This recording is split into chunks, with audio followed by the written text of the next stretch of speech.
Okay, I have 6 o'clock, so I'm going to ask the secretary to call the roll, please. Ms. Como? Here. Dr. Cooper-Stoll? Here. Mr. Jimenez? Here. Ms. Leahy? Here. Mr. Lee? Here. Mr. Meyer? Here. Mr. Korberg? Here. Mr. Spivey? Here. Mr. Turner? Here. Okay, so a quorum of the Board of Education is present. The regularly scheduled meeting of August 3rd, 2020 is called to order. We will now have the Pledge of Allegiance. I pledge allegiance to the flag of the United States of America and to the republic for which it stands, one nation, under God, indivisible, with liberty and justice for all. Make a motion to approve the agenda as presented. Second.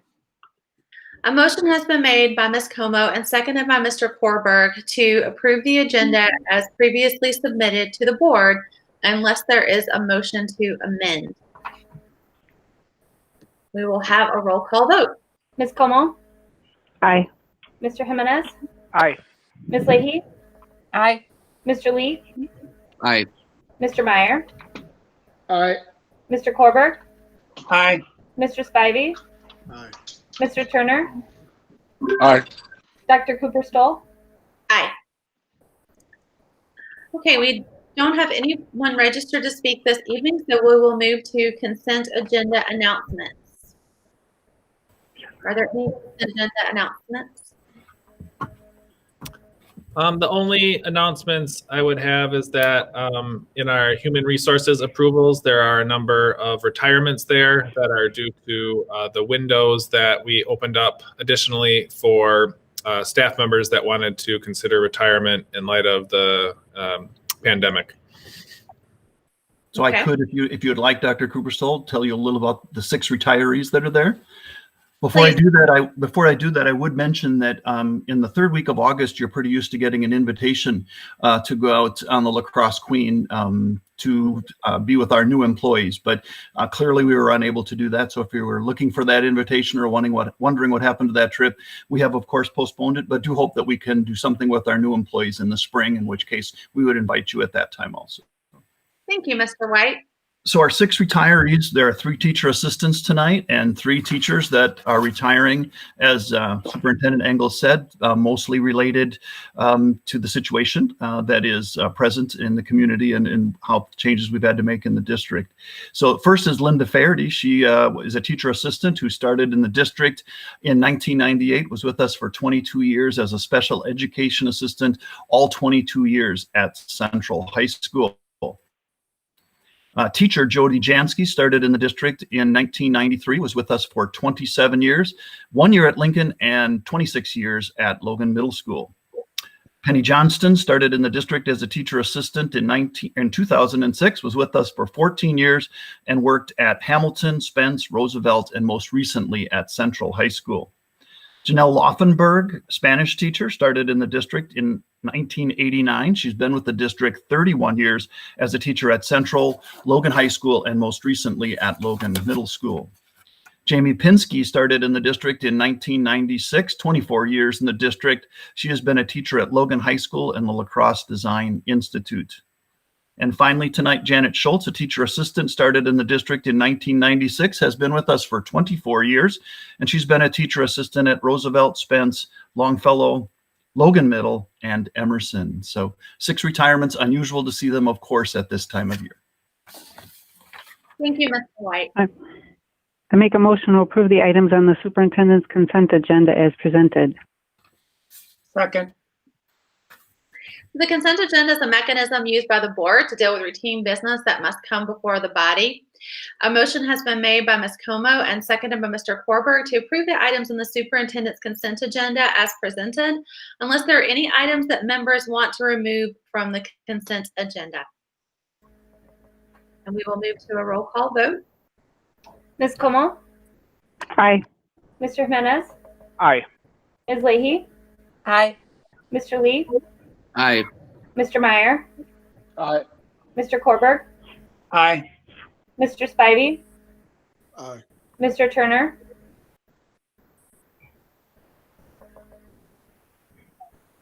Mr. Turner, I think, Yeah, I dropped off. I hung it up. Pardon. that's okay. Thank you. And Dr. Cooper Stoll. aye. Thank you. So we now have some couple items on the board consent agenda. I make a motion to approve the items on the board consent agenda as presented. Second. So a motion has been made by Ms. Como and seconded by Mr. Korberg to approve the items on the board consent agenda as presented unless there are any items that board members would like removed. In absence of that, we'll have a roll call vote from Ms. Steigerwald again, please. Ms. Como, Aye. Mr. Jimenez, Aye. Ms. Leahy, Aye. Mr. Lee, Aye. Mr. Meyer, Aye. Mr. Korberg, Aye. Mr. Spivey. Aye. Thank you. Mr. Turner. Aye. Dr. Cooper Stoll. Aye. Okay, so we will move down the agenda to matters reserved for board action, and we will begin with item 8.01. I make a motion. Officer Sorry. Program Review charge.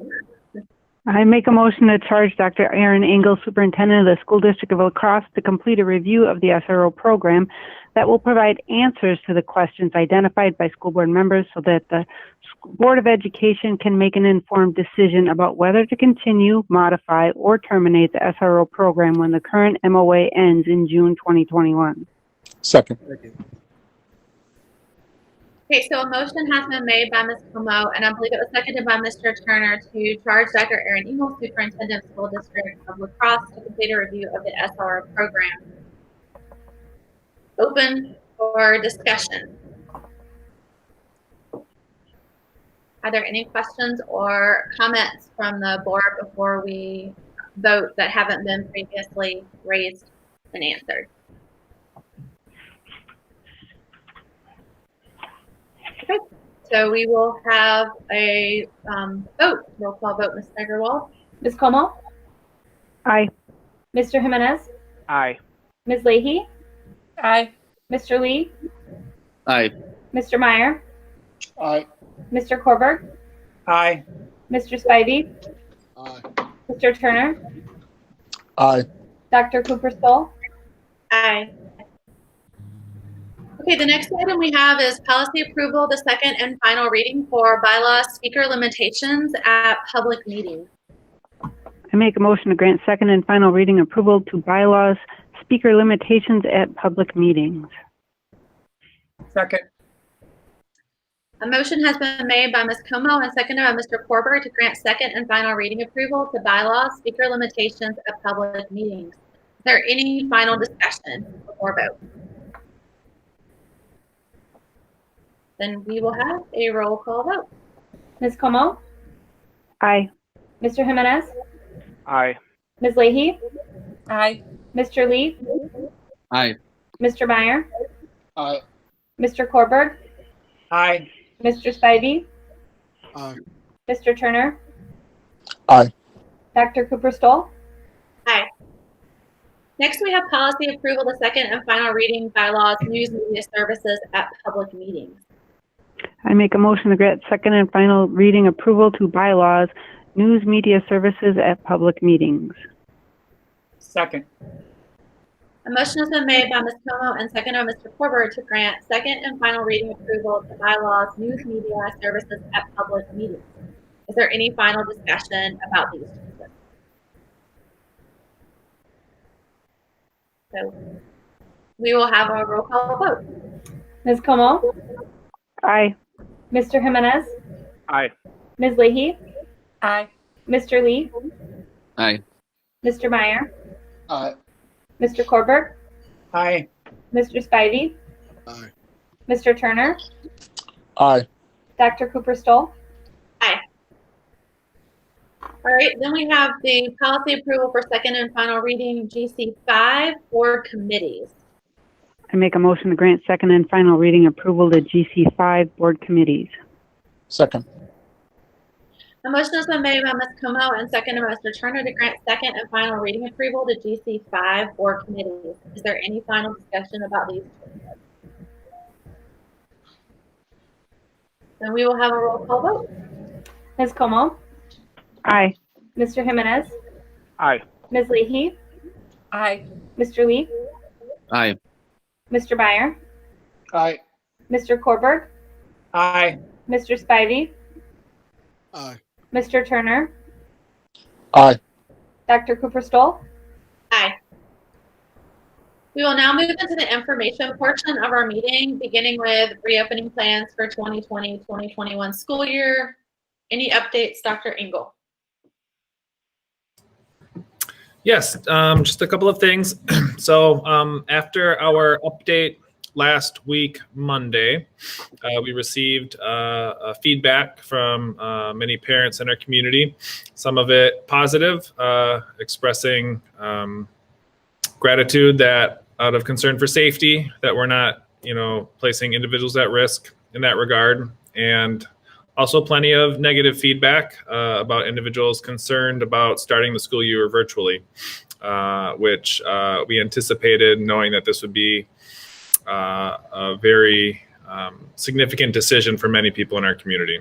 And so we've been working through providing answers for folks that need some of that assistance. One of the big questions that we've received as it relates to technology and access to the internet, now that we know that we're starting virtually, the notice that we put out that students in kindergarten through 12th grade will have access to a device has alleviated some of that concern, but it also adds the difficulty of familiarizing students who've never had a device with that device and trying to figure out how we're going to accomplish that at the start of the school year. And so we're still working with the county in terms of what we'll be able to do to bring students in and their parents in order to work with them on technology.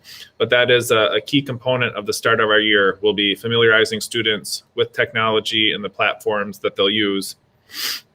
Access to the internet has also been an issue that a number of parents have raised. We're working with our technology department to provide options for families that need that, whether that be hotspots or identifying low-cost options with local providers. So we're working through that for our families as well. And then there's always, folks that live in the bluffs or in coulees where the best possible options may be very difficult. And so we're working through what that might mean for some of those families also. The other major concern, along with technology, that was brought up as a result of us starting virtually is childcare. There's many families that are working during the day, and being able to supervise their children is difficult or an impossibility. And so we've reached out to the Boys and Girls Club and to the YMCA and a number of other community partners to see if there's an opportunity for us to work together, potentially using some of our staff that are not as highly engaged while we're virtual, in order to provide childcare at remote sites. We're still working through the details of that, and we don't know what the outcome of that exploration will be. But we're hopeful that we may be able to provide some options for folks that really need that. We closed the enrollment period on the Cooley Region Virtual Academy on Sunday at midnight. And we are up to 1,169 students enrolled in the Virtual Academy. Some of those may be duplicates, so it may drop between now and then. We're also still reaching out to families who had some questions, and when we provide them with options, they often choose a different option, as opposed to the Cooley Region Virtual Academy. So that number may decline. That amounts to about 18% of our student body. Those families have chosen the online option. And so I'm thankful that we're able to provide that, and we've worked hard to do so. Clearly, almost a fifth of our parents have found that the option that is best for them at this time.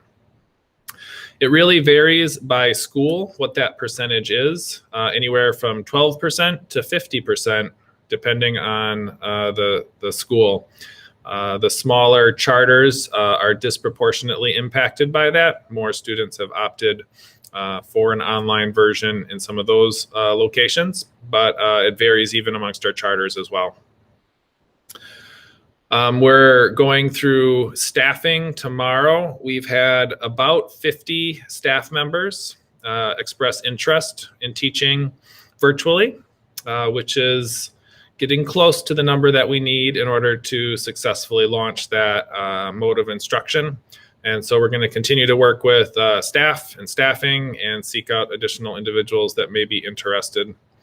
As a reminder, we're doing this in collaboration with the other school districts in the county, West Salem, Onalaska, Holmen, and Bangor. And where there are needs, we may be able to share staff between our districts at no cost. So that will be an option for us to collaborate to ensure that we keep students in our school districts and provide a high quality local education. So we're excited about that. And then now that we've been able to work through some of the major logistics as it relates to how we're starting the school year, we're able to get some of those key questions that teachers and parents want answered. We're working with legal counsel on HR issues. We're working through principals and teacher groups to finalize instructional models and expectations for various staff members. So this next week or two should generate a plethora of information that we'll be able to share with families. That is the update on the reopening. Any questions that anyone has related to those pieces of information or other things? Dr. Engel, this is Jeff. I'm curious, what % of students have technology issues that have never used an iPad or whatever device you're going to be receiving? Kindergarten, first, second, third, and fourth have not had devices at school before. They have not been involved in our one-to-one program. So that is 5 grades that will need kind of individualized instruction on how to make that happen.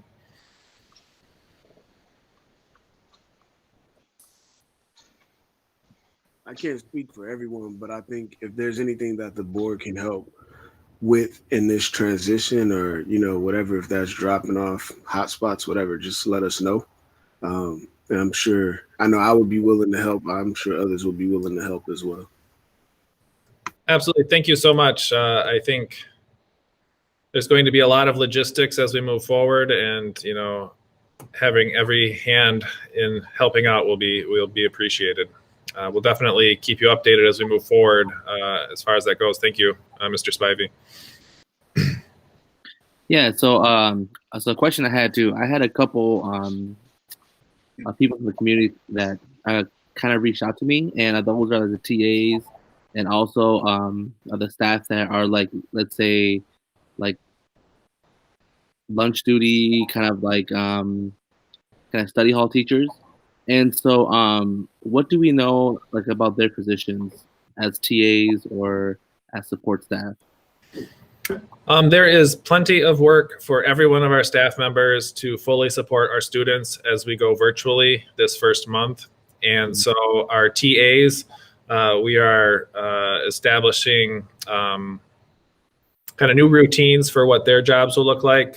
For our special education TAs, there's going to be opportunities to support students online. For our regular education TAs, and there's going to be opportunities to facilitate getting packets of material out to students, or to also facilitate online to check on students who may be having attendance or engagement issues, making those one-on-one contacts to help them out. For our food service folks, we're going to be producing lunches and running bus routes to deliver food, as well as operating our local sites as well. There's going to be a need for every one of our staff members that we have hired this year to be fully engaged to accomplish the work of this reopening. Thank you. Dr. Engel, this is Brad. I'm wondering if we have any idea how many of our students or staff are having problems with Wi-Fi, and also have we been able to still work with the Public Education Foundation for any kind of hotspot assistance? And I know they've raised money in the past for things like that. So just wanting to know if any of how that's been going on. We have a sense for how many students had connectivity issues at the end of last year. It was very low by the end. We had been able to provide options for nearly every family. I anticipate that some of those issues will increase a bit this year. You know, we're changing our expectations. We're increasing direct instruction as we move into this school year. And so the quality of the internet is going to change as we move forward. We're also adding those one-to-one devices for kindergarten through third grade, which will expand some of the connectivity issues for families. And so we anticipate having a few more issues than we did last year.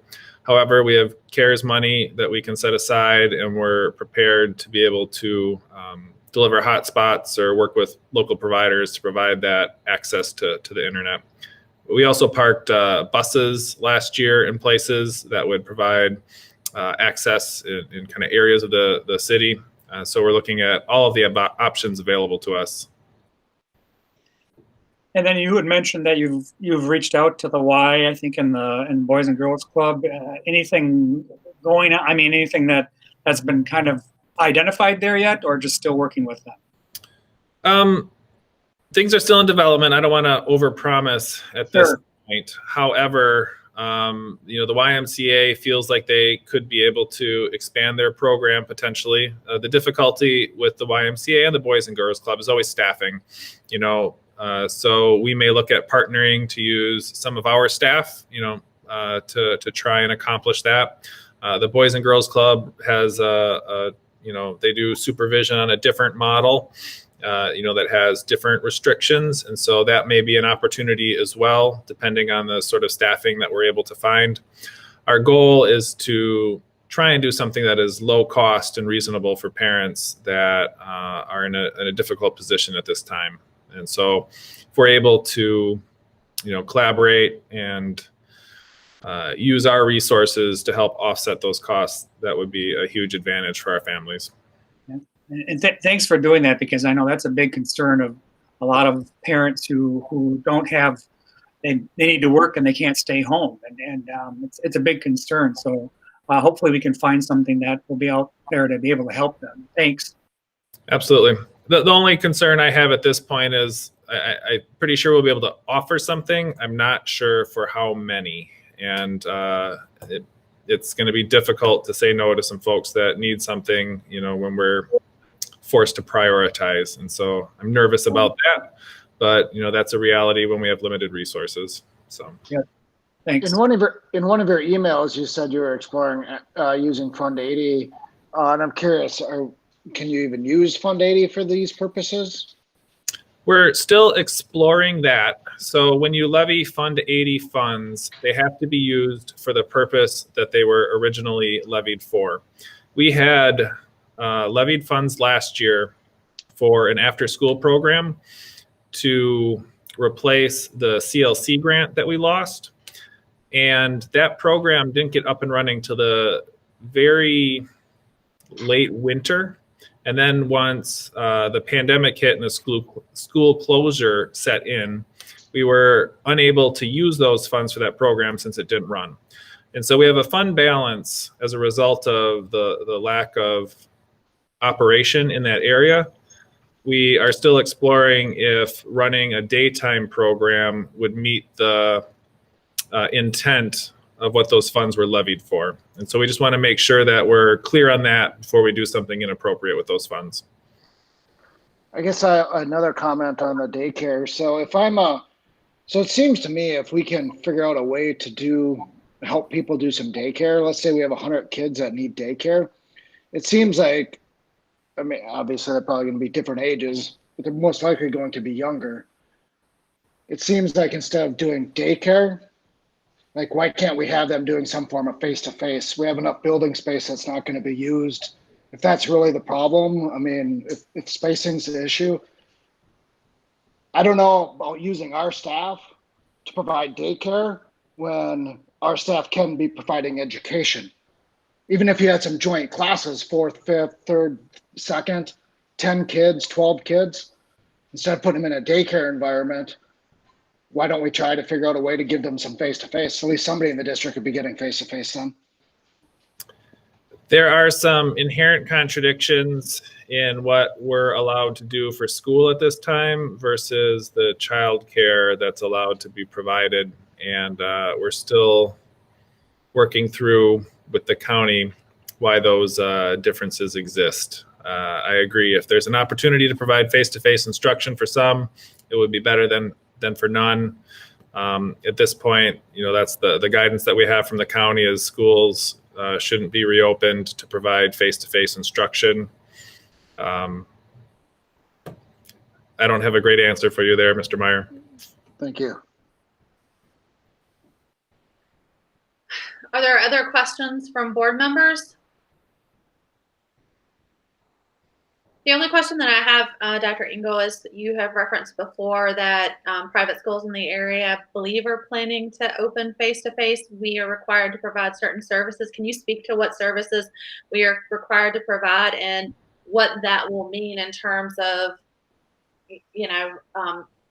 the plans that we're making for our staff and students? How will our staff be impacted by that? Absolutely. So I don't know for sure, but based on what I've read in the paper from the archdiocese in the area, as well as other things, our private schools may anticipate reopening regardless of the guidance that's provided by the county.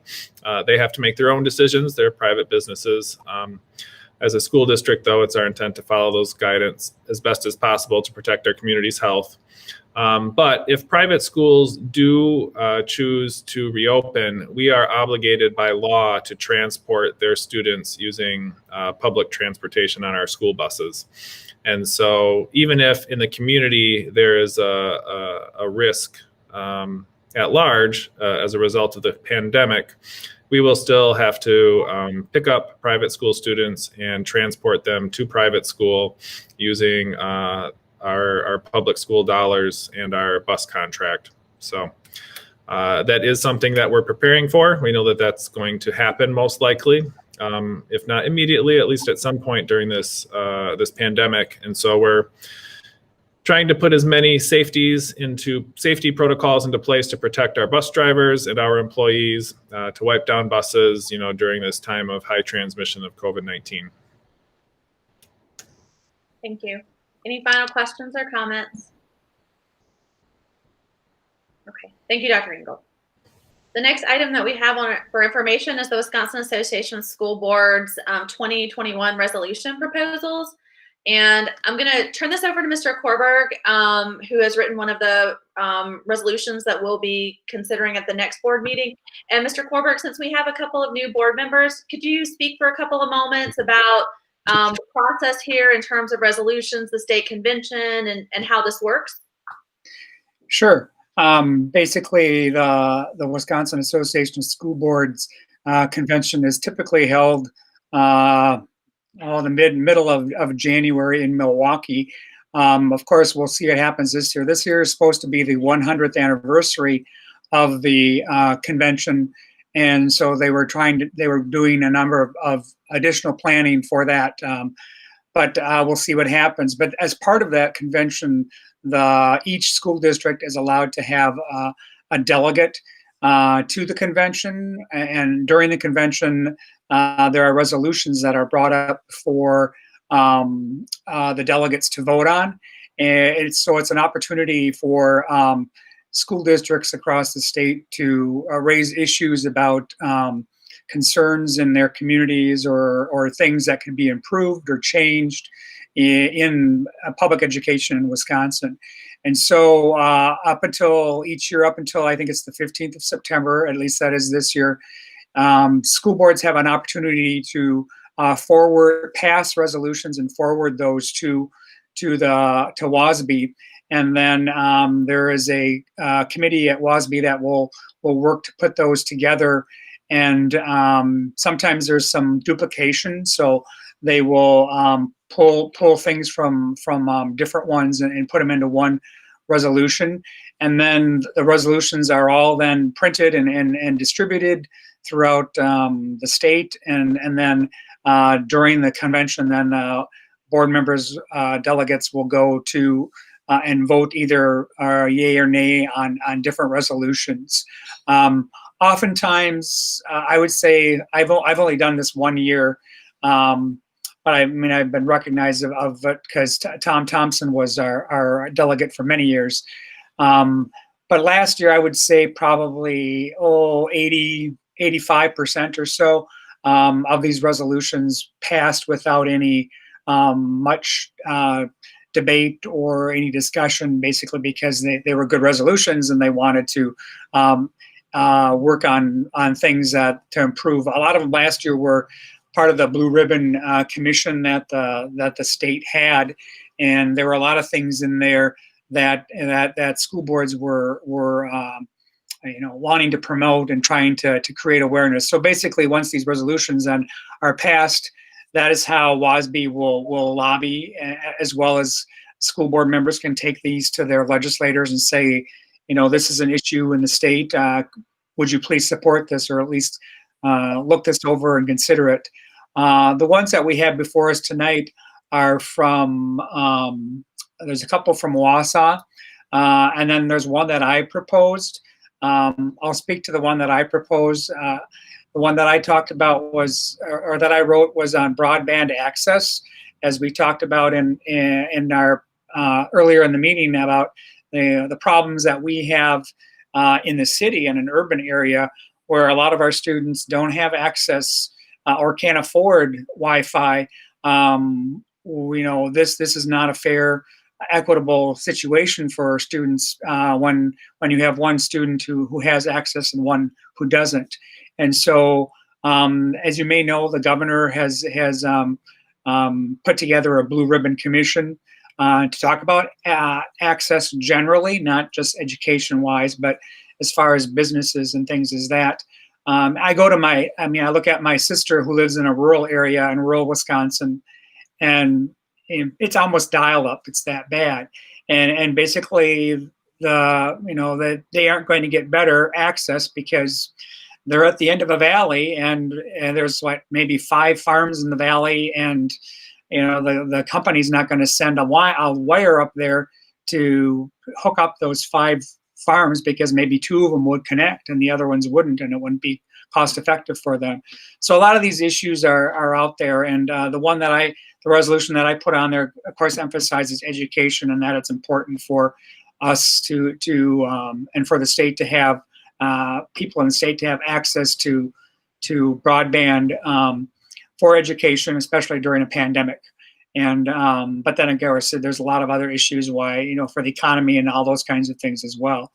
So that's the one resolution I have. The other resolutions, like I said, come from WASA, and those include one that they had last year that is talking. I opened up the wrong one. The one that they had last year is talking about name a culture for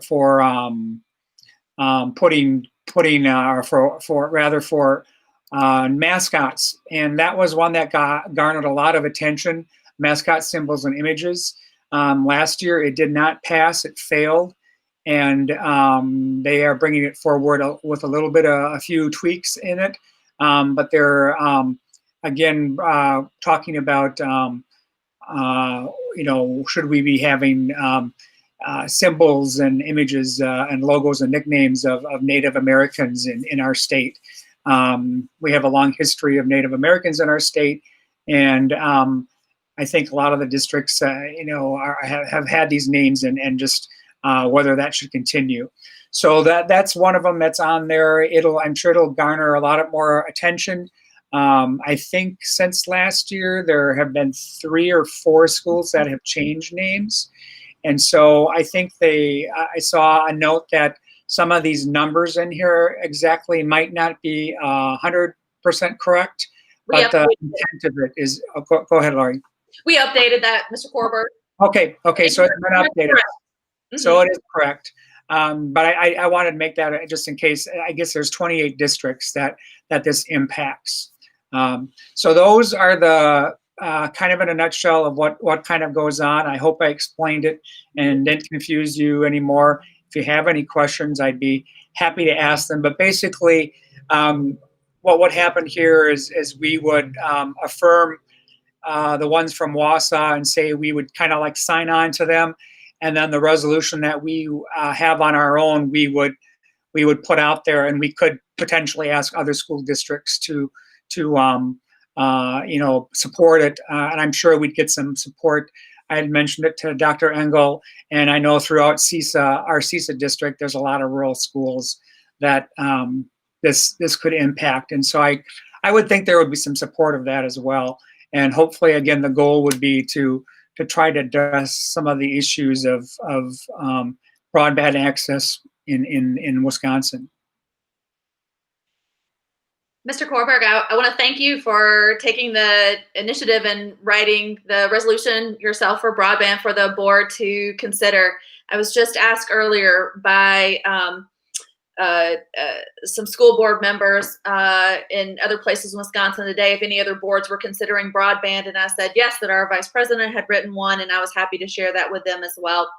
All I would add, just for new school board members, with regards to the other resolutions from WASB, I think the nice thing about the school boards that we've worked with in other places in Wisconsin is that they've been very open to sharing things that they have put together, and we've been open with sharing what we have done as well.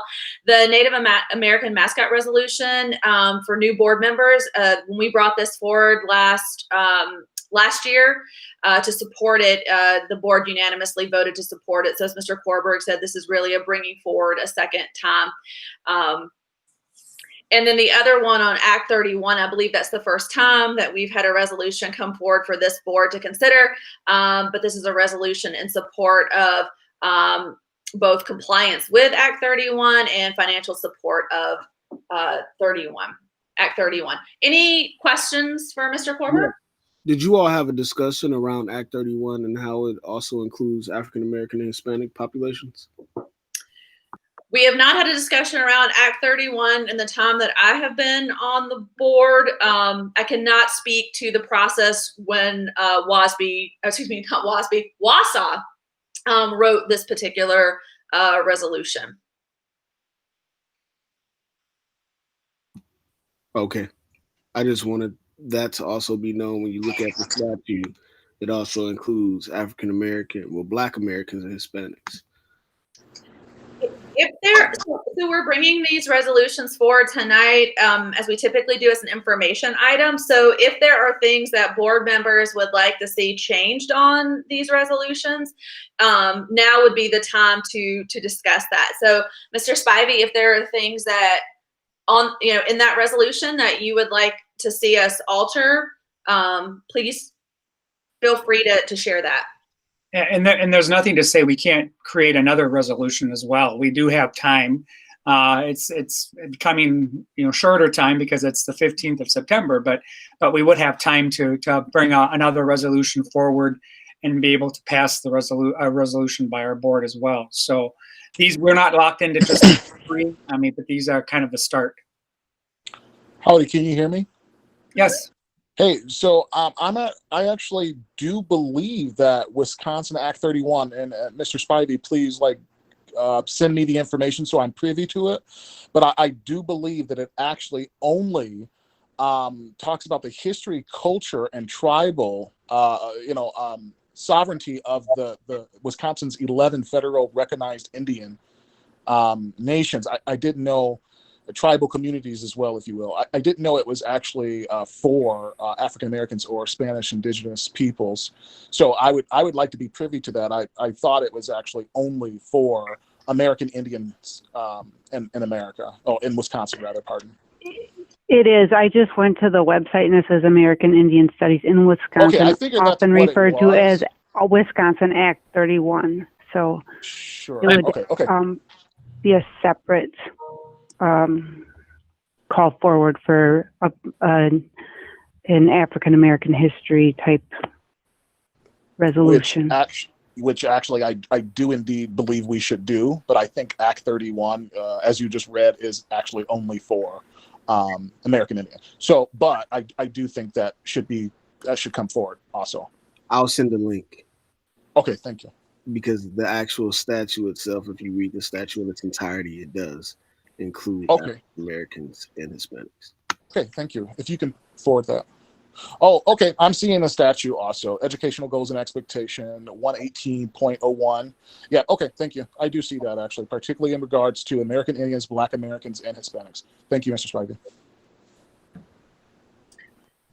Mr. Spivey, would you like to bring forward a change to the resolution? I can see. I guess after kind of talking, I'm wondering if it should just be a separate Act 31 mission so that it doesn't. I'm not sure, so I don't necessarily. I think it would be a good idea. I just think because just like what I did, I Googled it, and unless you read every single line, it'll get missed. And I feel like maybe that's what's kind of happened. And we need to call that out, that in 118.01, it says particularly with regard to American Indians, Black Americans, and Hispanics. So maybe to call that out in a separate resolution or part of the resolution that we're bringing forward today, just to highlight it so that it's not missed incidentally. Sure.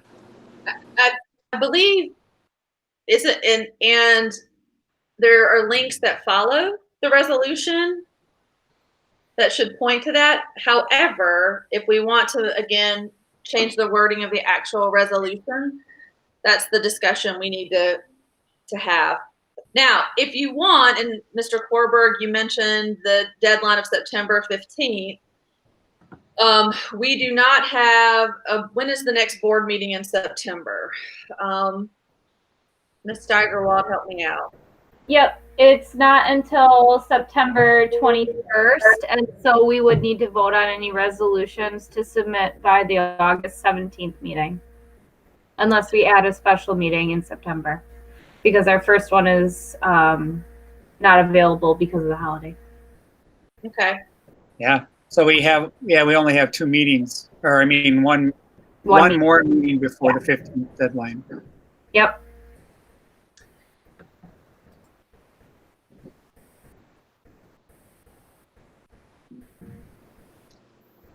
I think we should look at doing it. So I would not be in favor of calling an additional meeting because we've got 2 board development meetings. Sure. Yeah. I have a couple of thoughts.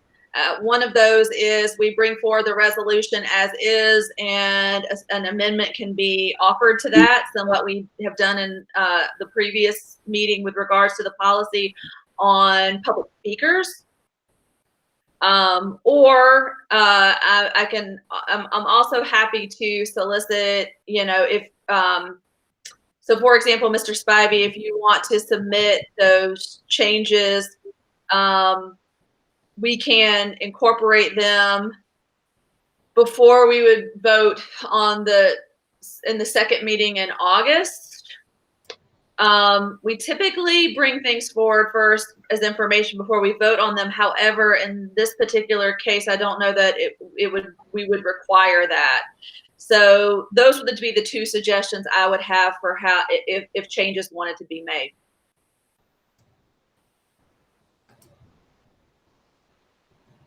Thoughts from the other board members? Is the time right now for us to figure that out? Since we have a deadline of 1 more meeting or something? Dr. Cooperstahl. Yes. My question is, we can either bring it forward again as is, and then in August, an amendment be offered and have some discussion and vote that night, or Again, if you have suggested changes this week, we can discuss that and incorporate them into our agenda planning for the second meeting in August.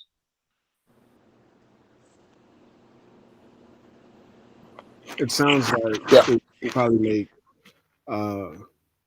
more sense to go with it as is and then add an amendment. Okay. I don't have any issue with doing that. So if that's why we bring it forward first tonight to discuss, if you could think on that, and then we'll bring it back to vote at the August 17th meeting. Okay, any other discussion about the 3 resolutions? Okay. All right, so the next item that we have, you're gonna have to hold on a second because when I clicked on the calendar for the next meeting, I took myself out of board It's doc. announcements by Brad. Thank you, Ms. Como. Announcements. Okay, July is the only month that the Education Foundation does not meet. So we did not have a meeting. But again, the main thing that to be aware of, I will get information out about the golf outing in case you want to golf in it. I also have raffle tickets available for people if they want to buy. They're really kind of, have upped the raffle tickets this year because it's going to be a little different because with all the social distancing, there can't be a big luncheon or a big dinner afterwards and things like that. So I will get you information about the event itself as well as the raffle tickets that are available and some of the prizes and just again, this is the foundation's major fundraiser. So any way you can support it would be appreciated, and I'll get you more info. Thank you, Mr. Korberg. The only announcement that I have for this evening is just a reminder that we have our first of 2 board development sessions around coherent governance with Randy and Linda, the first coming up tomorrow night beginning at 6, and then we have one following our next board meeting on the 17th, so that will be on the 18th. And I will I sent them some items that we wanted to include, and they sent an agenda, and I will forward that to all of you. All right, announcements. If you have any, Superintendent Engel. I just want to thank the local school board presidents, including Dr. Cooperstoll, for the op-ed put in the La Crosse Tribune, supporting administration in these difficult times. And I thought it was well written and highlighted the difficulties we have in doing what's best for kids. So thank you. Thank you, Dr. Engel. Are there any other announcements from board members? Okay, so then we'll move to agenda planning. I'd like to make a motion to approve the August 17th, 2020 Board of Education agenda with any additions or corrections. Second. A motion has been made by Mr. Korberg and seconded by Mr. Turner to approve the August 17th, 2020 Board of Education agenda with any additions or corrections. We will have a roll call vote. Ms. Como? Aye. Mr. Jimenez? Aye. Ms. Leahy? Aye. Mr. Lee? Aye. Mr. Meyer? Aye. Mr. Korberg? Aye. Mr. Spivey? Aye. Mr. Turner? Aye. Dr. Cooperstoll? Aye. All right, next up we have board debriefing. I actually just have some questions in this debriefing. I don't know if I'm able to do that. For Brad, I have a question about, I serve on the Random Acts of Kindness committee for the foundation, and I'm wondering, how are our teachers going to be able to utilize and disperse monies this year? Because I know one of the beautiful things about it is being able to see the child come in with a coat that has holes in it and isn't keeping him warm or her warm, and being able to disperse monies. But how are we going to do it this year? We haven't had any random acts of kindness committee meetings, so I'm wondering if you can speak to that. As far as I know, there's still. I'm sorry, before you do that, because I know a kid who needs a computer desk. Okay, and then go ahead, pardon. I was just gonna say, as far as I know, we obviously will still have the random acts of kindness program going on. I don't know how it will work like it has in the past, but I will ask David, Awesome. and I can get back to you and the board so we know. As you know, there's also currently the silent phase of the random act of kindness. They're working to build an endowment, so that money will always be there every year. It'll be more of a solid endowment that would allow monies for random acts of kindness to be issued. But I know principals will be having it like they have in the past, but I don't know specifically how that'll be working. One thing I didn't mention that I do know the grants that are available to each fall and each spring, where staff, students, and faculty can write grants. There will be some of those that are going to be moved up for equity issues, diversity and inclusion issues. So those will be available and will be more kind of fast tracked than some of the other ones. And so those I know are coming on. I mean, that's different than the random act of kindness, but I wanted you to be aware that that's coming up too, because I didn't mention, I think I may have mentioned that a couple of months ago, but I didn't reiterate it. I think it's opening up this month now in August, that staff will be made aware that these grants will be available. But I will get back to you about the random acts of kindness. Awesome. Thank you. Okay, folks. So I will see all of you virtually tomorrow evening. We're going to adjourn. Yeah.